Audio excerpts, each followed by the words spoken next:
और अब जी न्यूज में आपको दिखाते हैं हमारी खास सीरीज देश की मिट्टी मेडल उगले। जी हां, आज हम आपके लिए लेकर आए हैं भारतीय ओलंपिक दल से एक और खास कहानी। आज दिखाएंगे आपको एक ऐसे खिलाड़ी की कहानी जिसके खुद प्रधानमंत्री नरेंद्र मोदी भी मुरीद हैं और जिसने एक बड़ा इतिहास रचकर ओलंपिक की टिकट हासिल की है। इसके अलावा बताएंगे कि रियो में ओलंपिक के लिए जाने वाले खिलाड़ियों पर कैसे ISIS का खतरा मंडरा रहा है।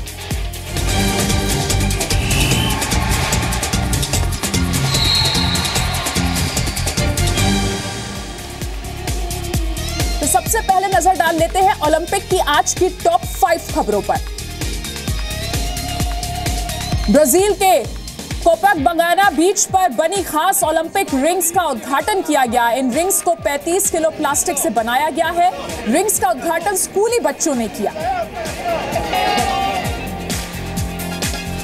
रियो ओलंपिक में रूस के ट्रैक और एथलीट के बैन होने को रूसी खिलाड़ियों ने गलत फैसला बताया। रूसी एथलीट्स के मुताबिक ये पूरा फैसला राजनीति से प्रेरित है और उनके साथ अन्याय किया गया है।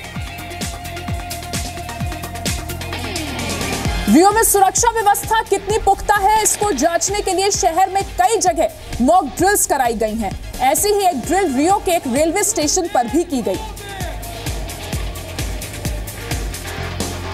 रियो ओलंपिक के लिए पूरी तरह फिट है स्प्रिंटर यूसेन बोल्ट। बोल्ट ने हैमस्ट्रिंग इंजरी की बातों को नकारते हुए कहा कि वो ओलंपिक के लिए पूरी तरह से तैयार है। इससे पहले ओलंपिक ट्रायल में बोल्ट ने हैमस्ट्रिंग की वजह से अपना नाम वापस ले लिया था। रियो ओलंपिक के लिए साइना नेहवाल को 5वीं सीट दी गई है, तो वहीं भारत की PV सिंधु को 9वीं सीट मिली है। मेन सिंगल में भारत के किदाम्बी श्रीकांत को भी 9वीं सीट मिली है।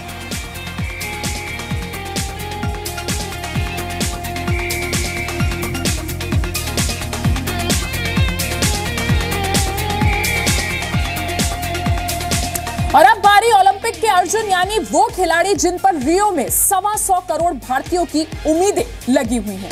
ओलंपिक के अर्जुन में आज कहानी भारत की 22 साल की हिस्ट्री मेकर दीपा कर्माकर की करते हैं, जो कि भारतीय दल की सबसे बड़ी छुपी रुस्तम साबित हो सकती हैं और जिनसे उम्मीद लगाई जा रही है कि वो देश को जिम्नास्टिक्स में अब तक का अपना पहला ओलंपिक मेडल दिलवा सकती है।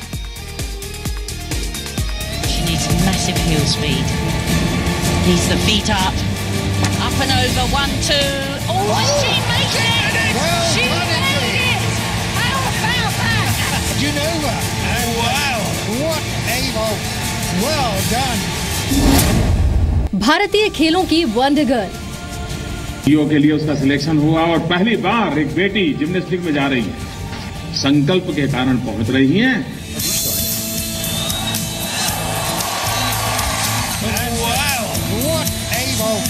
Well done.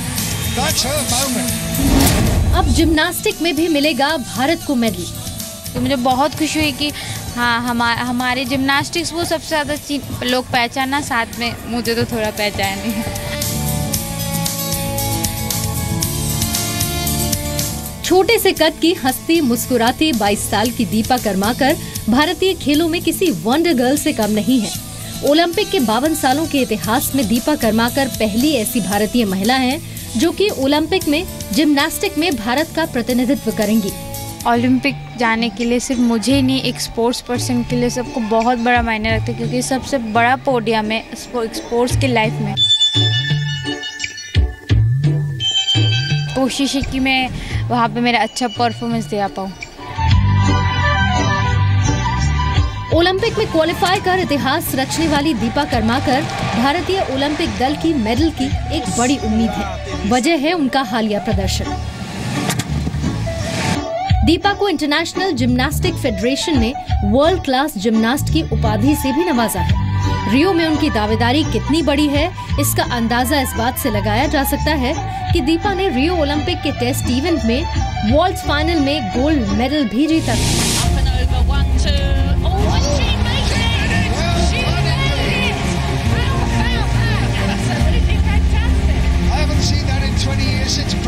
दीपा की सबसे बड़ी खासियत है वो प्रोदोनोवा जंप, जो कि आज तक दुनिया में सिर्फ 5 खिलाड़ी ही ठीक से कर पाए हैं। दीपा उनमें से एक है और उन सब में से सबसे बेहतर पॉइंट्स भारत की इस लिटिल डायनामाइट के ही नाम है। प्रोदोनोवा जंप कितनी खतरनाक हो सकती है इसका अंदाजा इसी बात से लगाया जा सकता है कि एक बार भी गलती होने पर खिलाड़ी की जान तक भी जा सकती है। लेकिन देश के मेडल के लिए दीपा को ये खतरा भी मंजूर है।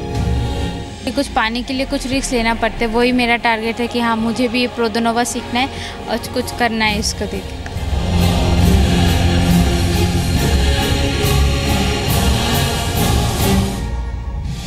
6 साल की दीपा कर्माकर ने जब त्रिपुरा के अगरतला में जिम्नास्टिक्स खेलना शुरू किया तो बहुत से लोगों ने उनके इस फैसले पर सवाल उठाए, क्योंकि जिम्नास्टिक को वो पहचान भारत में कभी मिल ही नहीं पाई थी। जिम्नास्टिक की पहचान देश में इतनी बुरी थी कि बहुत बार दीपा को जिम्नास्ट नहीं बल्कि सर्कस का काम करने वाली कहा जाता था। पहले मैं बोलती थी कि मैं जिम्नास्टिक करती थी, तब बोलते थे कि ये सर्कस है क्या, तो मैंने बोला बहुत बुरा लगता है कि हमारे गेम को लोग जानते नहीं।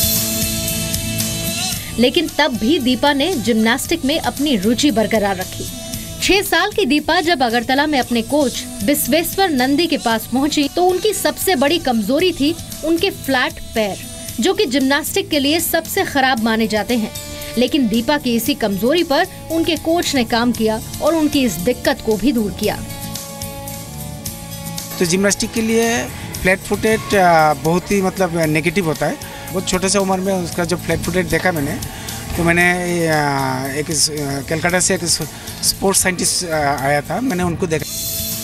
4 फुट 11 इंच की दीपा अब तक 2007 के बाद नेशनल और इंटरनेशनल इवेंट्स में कुल 77 मेडल जीत चुकी हैं, जिनमें 67 गोल्ड मेडल शामिल हैं।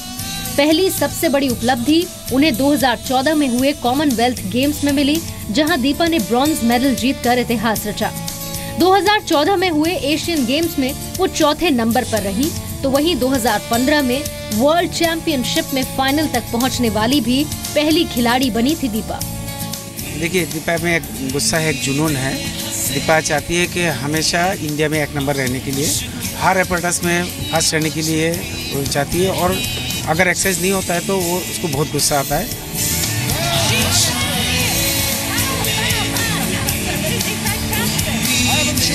जहां ज्यादातर खिलाड़ी ओलंपिक जैसे खेलों की तैयारी के लिए विदेश जाकर ट्रेनिंग करते हैं, वहीं दीपा कर्माकर ने ओलंपिक की तैयारी के लिए दिल्ली के इस इंदिरा गांधी स्टेडियम को चुना, जहां वह ओलंपिक में क्वालिफाई करने के बाद से ही रोजाना दिन में करीब 7 से 8 घंटे ट्रेनिंग किया करती है। सेशन है 8:30 to 12 o'clock और इवनिंग 4:30 to 8:30। एक के बाद एक इतिहास रचकर दीपा कर्माकर अब अपनी इस कहानी में एक सुनहरा पन्ना जोड़ना चाहती हैं, और वो है Olympic medal. Up and over, 1, 2. Kiran Chopra, Zee media.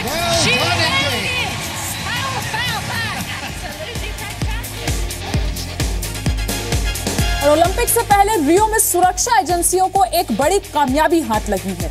एक बड़ी प्लानिंग को फेल किया गया है। रियो में ओलंपिक के दौरान हमले की तैयारी कर रहे आईएसआईएस का समर्थन करने वाले 10 संदिग्ध आतंकियों को गिरफ्तार कर लिया गया है।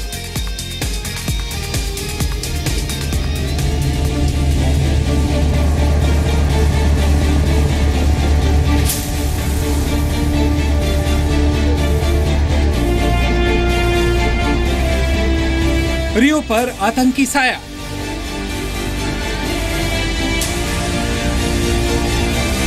पांच अगस्त से शुरू हो रहे ओलंपिक्स के लिए दुनिया भर की निगाहें ब्राजील के रियो डी जेनेरो पर आ टिकी हैं, जहां दुनिया भर के 10,000 से ज्यादा खिलाड़ी और लाखों टूरिस्ट पहुंचेंगे। अब इसी ओलंपिक्स पर आईएसआईएस की भी काली नजर पड़ चुकी है। ओलंपिक से सिर्फ 2 हफ्ते पहले रियो डी जेनेरो में 10 संदिग्ध आतंकियों को गिरफ्तार किया गया है, जिन पर आईएसआईएस से जुड़े होने का शक है। जांच एजेंसियों के मुताबिक ब्राजील के अलग अलग शहरों से पकड़े गए ये 10 संदिग्ध हमला करने की अलग अलग जगहों को तलाश रहे थे। हम इस ग्रुप पर लंबे समय से नजर रखे हुए थे, लेकिन हाल ही में इनकी गतिविधियां ज्यादा खतरनाक हो रही थीं, इसीलिए जरूरी कदम उठाए गए। पकड़े गए सभी संदिग्ध ब्राजील के ही रहने वाले हैं और एक दूसरे से सोशल मीडिया के जरिए जुड़े रहते थे। इन गिरफ्तारियों के बाद रियो डी जेनेरो की सुरक्षा और भी कड़ी कर दी गई है। ओलंपिक्स के दौरान रियो में सैनिकों के अलावा 60,000 पुलिसकर्मी भी तैनात होंगे। कुल मिलाकर 85,000 सुरक्षा कर्मी 10,000 खिलाड़ियों को सुरक्षा देंगे, जो कि लंदन ओलंपिक में लगे सुरक्षा कर्मियों से दोगुने हैं। ब्राजील में शुरू होने जा रहे खेलों के सबसे बड़े महाकुंभ में खिलाड़ियों के साथ साथ टूरिस्ट की सुरक्षा के लिए भी आयोजकों को कड़ी मशक्कत करनी पड़ सकती है। ब्यूरो रिपोर्ट, जी मीडिया। और अब बारी है ओलंपीडिया की, जिसमें हम आपको बताते हैं कि ओलंपिक से जुड़ी खास बातें क्या रही हैं जो आपको नहीं पता होंगी।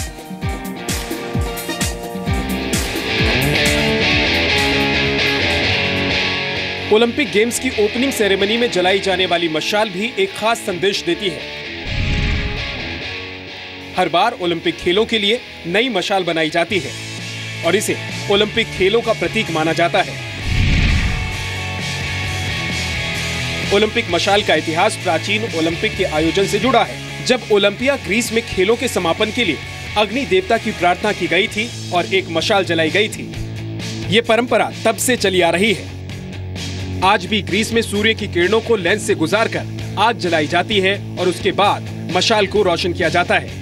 ये मशाल ओलंपिक खेलों की शुरुआत से पहले अपनी यात्रा खत्म कर मेजबान शहर में पहुंचती है, जहां ओपनिंग सेरेमनी के दिन कोई खास खिलाड़ी आखिरी में ले जाकर स्टेडियम में मौजूद मशाल दोबारा जलाता है। जब तक ओलंपिक खेल चलते हैं तब तक ये मशाल जलती रहती है और क्लोजिंग सेरेमनी के दिन ही परंपरागत तरीके से इसे बुझाया जाता है। 1936 के बर्लिन ओलंपिक पहले ऐसे ओलंपिक गेम्स थे जिनका टीवी पर प्रसारण किया गया था। उससे पहले रेडियो पर ही लोग कमेंट्री सुन पाते थे और रेडियो के दौर से भी पहले सिर्फ अखबारों तक ओलंपिक की खबरें सीमित थी।